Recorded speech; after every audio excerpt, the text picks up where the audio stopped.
Welcome back, everybody. We are here once again, me and Dr. Jim Madden. We're going to talk about Book 5 of Plato's The Republic. Give you the executive summary, some commentary, and then take whatever questions you have.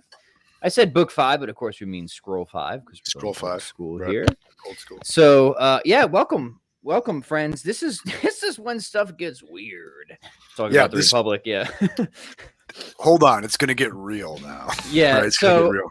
Yeah, so get ready for this. And Jim, I'm kind of tempted to maybe give the executive overview because I feel like maybe you have probably maybe some hidden interpretations that might be able to salvage this. I've got some stuff in the weeds here for you. Yeah, that's because you have that. I mean, but the common interpretation of Book 5 is that it's just filled with provocative, contrarian positions in relation to both, ancient Athenian culture, but also obviously contemporary culture. I mean, what are some examples of this? Well, one would be what we have here is Socrates proposing that women as well as men would make fine guardians or could make fine guardians. So they should be trained and reared as well. Differences in physical strength, but there's sort of hey, if the women can make it through boot camp, then they're welcome to join. Then let them in. So, that's kind of counterculture, so to speak, for his time there. But then, we also get promotions of orgy parties here. We have eugenics. We have community property of things that maybe shouldn't be community property. Right? It's basically the medieval notion of carnival, right? You're gonna have right. Yeah. So I guess the idea here in Book 5 is, again, Plato, Socrates, he's pushing for unity. How are we going to, this is the kind of central theme of the book, how are we going to get the unity we want? And when it comes to wives and children, there's, of course, this, which strikes us as a pretty radical proposal these days of communal family, because he doesn't want there to be sort of any tension between the family and the state. Yep. So, again, just 10,000 foot overview. We'll go get more specific here soon. What's proposed are literally procreation festivals, right? With but only the best should be the ones procreating. So, the best should procreate with the best. However, you don't want to make that obvious. So what you do is you kind of put a lottery system in place. You have a sham lottery for who gets the hot chicks. Yeah, right. So people are going to be like, oh, it's just not my lucky day, right? The way I put it to my students this week was, we're going to have a sham lottery to decide how spring break works out. Is what he's is what Plato has in mind here. That is a great summary of Book 5. Exactly. Actually. Yeah. They're like, now we get it, Dr. Madden. I'm like, yeah. So spring break with a sham lottery is Book 5 of Plato's Republic. So, I mean, look, there's so much going on here. There's so much that sort of rebels against modern sensibilities in so many ways. And there's honestly, there's a lot here that I'm not exactly sure of what to think of it or what to make of it. So I'm just kind of reporting the general reading here. Yeah. So Jim, why don't you pick it up from here and you give us the lay of the land? Yeah. Mm-hmm. Okay. So the book continues from Book 4 into Book 5, where we're talking about the education of the guardians, right? And as you pointed out, I mean, it's the guardians will have access. I forget what it is for the merchant classes, but the guardians and auxiliaries will have access to their spouses once a year. Well, and it's like a very temporary spouse thing because it's going to be by lottery every year to sort of maximize the breeding potential here.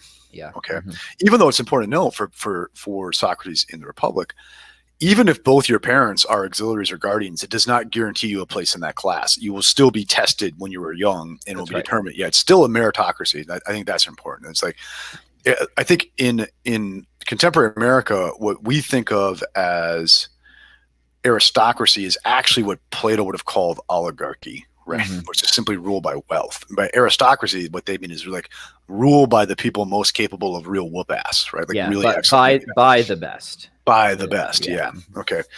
But anyway, and so you're going to have a lottery system, a sham lottery system deciding who gets to breed with whom, right? There's going to be a deep control on sexual activity because we don't want out of turn breeding because it's going to mess up what we're trying to do here. And I think there's this weird, the only people who can have the most sex that they want are menopausal women.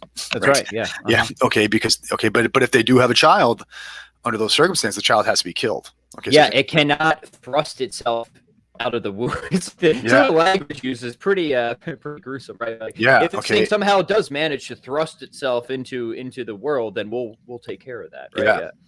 And so there's yes, there's going to be infanticide, right? All that stuff's going to go on. It's very harsh.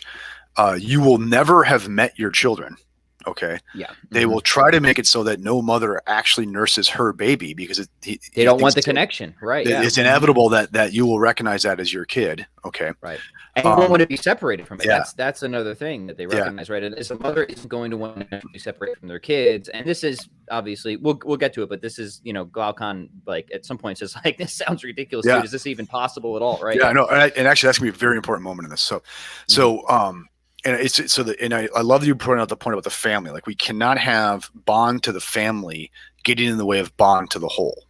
Okay. Right. And the reason is because Plato's recognizing that what Socrates, Plato, Socrates, we know why we're using those interchangeably, right? Is that people have a natural tendency to treat their family better, right? So if we're going for unity, we want everybody to think that we're all just one big family. Yeah. Right? That's kind of the idea. Yeah. So I want to say this though. I try not to use Plato and Socrates interchangeably. Because I think there is a rift between Plato and Socrates that we will be able to detect in book 6 on this issue. Okay, so I can't wait. And let me clarify in case people aren't familiar. Plato's obviously, this is Plato's The Republic, but the character Socrates, right? So character Socrates, yeah. So let's make those distinctions. I think I can make a case in book 6 of where we can see a rift between Plato and Socrates based on like commitment of this sort. So cool. Hold on, I'm excited about this. Anyway, so but this idea that like we cannot have familial bonds getting in the way of our commitment to the good of the whole. Okay. This kind of supports a thing that I push throughout the Republic is, like at important moments, Plato brings out this polemic against the tragic poets. Okay. But the only tragic poet that I'm aware of that he mentions in the Republic is Sophocles. Okay. By name. And Sophocles, one of his key plays is Antigone, and where Antigone is this character who is making demands of her commitment to her family that run afoul with the demands of the rational commitments for what's good for the city. Okay. So I think in some ways he's taking up a side in the dialectic that was introduced in the play Antigone right there by saying, look, we have to undermine these familial bonds because otherwise you're going to have the Antigone problem on your hands all the time. Okay. All right. So I think another thing I think to keep in mind about this is why how scandalous is he's basically describing Sparta now. Like, this is kind of how things ran in Sparta. I'm not sure, but I think even like hey, if the women can like fight well enough, we'll let them fight sort of thing. Okay. And that notion that you get in book 5 where, no man will have a job because he's a man. No woman will have a job because he's a woman. They'll have it because they're best at it. Right. I just don't know historically if the Spartans allowed women to fight or not, so I'm not claiming that. But that idea that like a complete meritocracy just has to do with your effectiveness, period, full stop. And the infanticide, the arranged marriages, the absolute control, it's Sparta. And this is highly controversial because Plato is writing this in the wake of Athens getting their ass kicked by the Spartans, right? Socrates was a disaffected veteran of that war, right? And so he's painting the ideal here as something like the city is currently subjecting Athens, right? I mean, so this is very racy stuff that he's doing here. Okay. Right. Okay. And so we get this description of infanticide, arranged marriage, no property, all this stuff. Okay.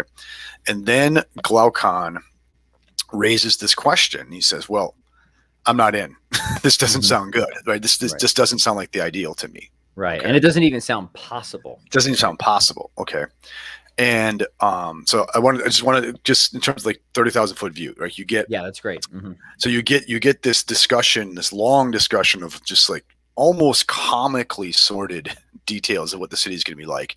You get Glaucon saying, this is not plausible because it seems to me like inhumane, right? Yeah. And then you get this discussion of what the philosopher should do, like what a philosopher is, okay? On this notion of belief versus of knowledge. Okay. The philosopher is not concerned with belief. He's concerned with knowledge. Okay.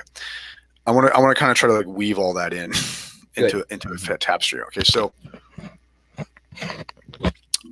remember that the book starts out, meaning the Republic starts out by saying, well, actually, let me hold off.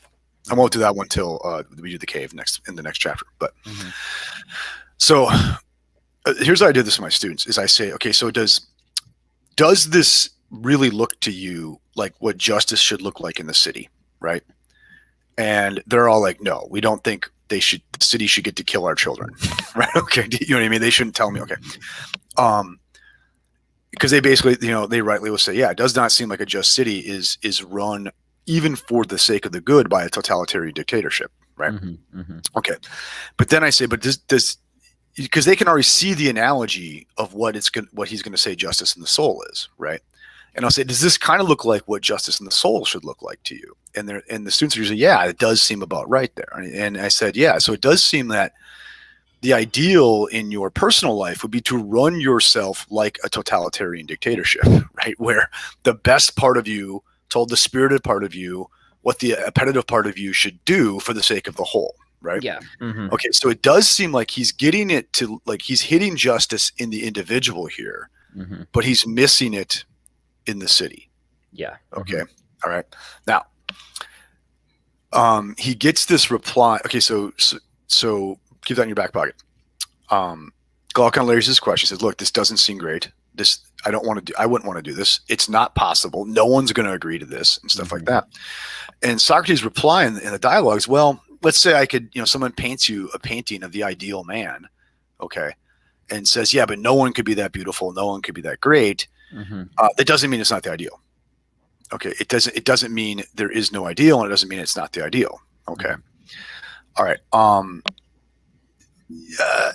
I mean, maybe not the best answer, right? Okay, and I wonder how serious that answer is. Right, okay. Because and why? Let's talk about that, right? Because somebody could paint the portrait of an ideal man, and somebody could say intuitively, yeah, that sounds like the ideal man. I just don't think anybody could get to that.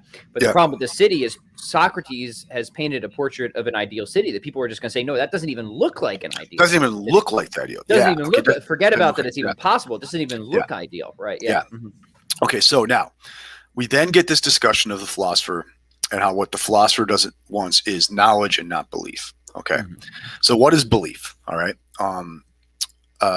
Or opinion for Socrates in the Republic? Well, he says it is concerned not with being, but becoming. Okay. It's concerned with not what is, but how things appear to be. Okay. Now you have to be careful. He's not doing the Matrix here. He's not Descartes. He's not saying because of the possibility of perceptual error that problem does not occur to anyone in Athens at this point. Okay, and he gives an example later of what he means by becoming. It's not just change. Change is part of the story, but it's not just change. He says, well, look, everything that we recognize as beautiful is beautiful, and it's also ugly. Or it's not beautiful. Okay. And what he means there, it's not just that people disagree about it. He means something like, if I say my wife, Jennifer, is beautiful, okay, and I say the sunset is beautiful, right? But they're not at all the same. Okay. So there's a sense in which Jennifer is both beautiful and she's not beautiful, right? And the sunset is both beautiful and not beautiful, right? And so he says, like, they both appear as beautiful. And what by appear here, they don't mean appear like, oh, it seems to be beautiful, but it's not really beautiful because we're being deceived by our senses or something like that. He means appear in the sense like, if I said, Pat Flynn made an appearance today at the office, right? I mean, he was really there, right? He showed up for real. He was there. Okay. And so what Socrates is saying here is particular things they appear both as what they are, but they also appear not to be it, because there are other particular things that appear the same way, but all these particulars are all in their own way different from each other, right? The sunset really is beautiful. It does show up as beautiful, and Jennifer shows up as beautiful, but they're not each other, and they're very different, right? So neither of them is the knowledge of beauty, right? They're both just participants in this form of beauty that would make sense of the appearance across the differences. Do you see that, right? So the mark of opinion We have the seeds of the doctrine of analogy here. Yeah, exactly. Yeah, it's yeah. Or like if only he had it, it would save him some trouble, right? Like, yeah. So the mark of opinion is that what you were claiming to be a certain way both appears that way and appears not to be that way. Okay. All right, but then so really what just happened in book 5 here, right? We have to admit that the picture of justice that Socrates has given us appears as just in the individual, but it appears as unjust in the city, right? It both is and isn't. Is it being or is it becoming? It's becoming. Okay. So I think what we have here is Socrates is saying, look, you're right. I am not claiming to be the philosopher. I am giving you opinion here, right? It's you know what I mean? It's Socratic humility in a way. I am giving you opinion here, right? And even my claim to what justice is both is and isn't. Okay. And so this is opinion. Right. Do you see what I mean? Okay. And yeah, I do. And it's a good point because one could say that, look, this is where I think Socrates would have to be careful, right? Because if we're using stretch concepts, right, it's like similarity in difference, like maybe we shouldn't expect justice to look exactly the same in a city as a soul, but he still needs a tight enough analogy to make his general case, right? Like if it's too stretchy, then the whole project here is just going to be like, there's just going to be no traction, right? You see what I'm saying, right? But if it's tight enough, then I think there's going to be grounds for an appropriate objection of like, yeah, no, I just don't think this is the just state, right? You see what I'm saying, right?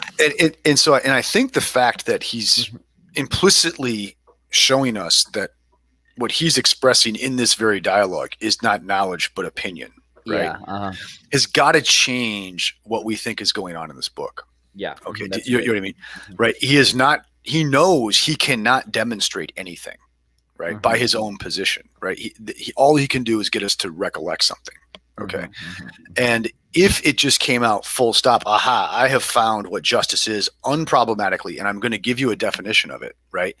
That is a contradiction of all the other things that he says in all these previous dialogues about how we humans don't get that in this life, right? Okay.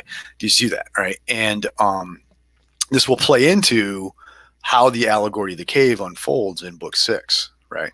But in my own reading, my own like spooky reading here is I think you get a real card show from Plato of a kind of humility about what he's doing here, right? And a kind of consistency with his earlier doctrine about recollection, right?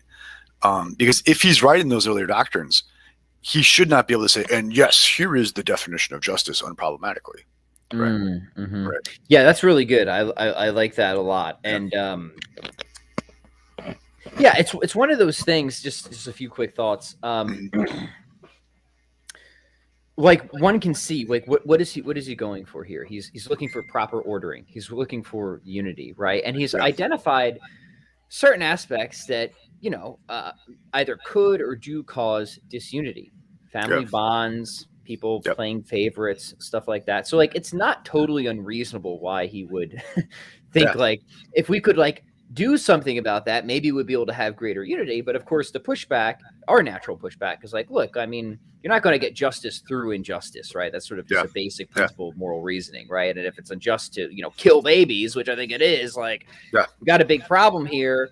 And also, like, I think another like fair pushback would be that things that were identified in the text, right? Is that like there's other aspects of human nature that if you keep trying to push against, themselves are going to create disunity, like trying to separate mother from child, right? Like, so there's just a lot of deep things to consider here, but I'm actually kind of saying like it's not unreasonable to see why he would have thought this way or made this proposal, given what he's thinking about justice, unity, and ordering and and this is me sort of, and I have no right to like at the level of classical studies to be questioning Martha Nussbaum, but this is me kind of pushing back a little bit on Martha Nussbaum's reading of the Republic. Okay, so she sees she like me reads Plato in light of Sophocles. Okay.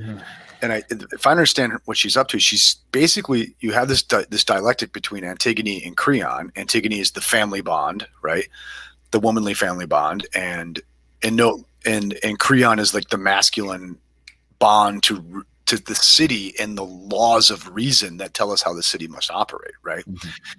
and I think they're like, if I'm understanding Nussbaum correctly, she's saying she sees Plato as a partisan in that debate to say, no, it is like Creon's right, and we have to find a way to like undo Antigone entirely. Like, so like what is, because thinking in book 5, he wants to undo the very difference between men and women to the highest degree possible, right? So that women are less bonded to the family, right, than they would otherwise have been. Do you see that? Okay. And so, but I think with this admission here, that what I take is the implicit admission, but this is opinion, this isn't knowledge. He's saying, no, I get that's absurd. That is the appearance of injustice, not justice, right? And so even the conception of justice I'm giving you here is unsettled, right? Does that make sense, right? And so I don't see Plato as this partisan for the Creon side of the dialectic in Sophocles' Antigone, right? And I think he's seeing it as much more problematic, and that we cannot just reject these bonds, right? Interesting. Without saying this, we've gone into an idealization that is unrealizable, and we wouldn't want it if anyway, which is to say it's not an ideal, right? Yeah. Good. Okay, then. So if you were to summarize in just a few quick sentences, the big takeaways that people should get from book 5, they would be, he is digging the hole even deeper for himself, and the promises that he made, that he was going to show us what justice is, because he seems to say, I haven't done that, and he's gonna show that it's desirable, right? And what did Glaucon just say? It's not desirable if you're talking about at the level of the state, right? And Socrates' reply is, well, hey man, it's the ideal, but that doesn't answer. It seems like an ideal that I wouldn't desire, right? Right. And what is an undesirable ideal mean? It's not the ideal, right? It's not the good as that which all desire. It's not the good, right? And so this once again is why I think we have to see the Republic as a much more complicated book than we typically think of it as, and much more nuanced. And what Plato's actual skin in the game is more subtle, right? Than we expect. Yeah. Excellent. Beautiful. Good. All right. Well, we've got book 6 next, which is a big one. Big one, man. Big one. And we'll try and get that probably done next week, right? Keep let's go, man. Along here. Let's go. I'm loving this. Yeah, this has been a blast. Gentle listeners, if you find this helpful, please like, comment, share, and subscribe. Jim, any things you want to announce before we go here? No, nothing new today. But hey, I'm enjoying this series. I hope people are enjoying it, and hit us with your questions here or elsewhere. Right? This has been fun. Yeah. All right, guys. We're halfway through the Republic. Yeah, pretty good so far. Enjoy your Friday. We'll catch you next time. Adios.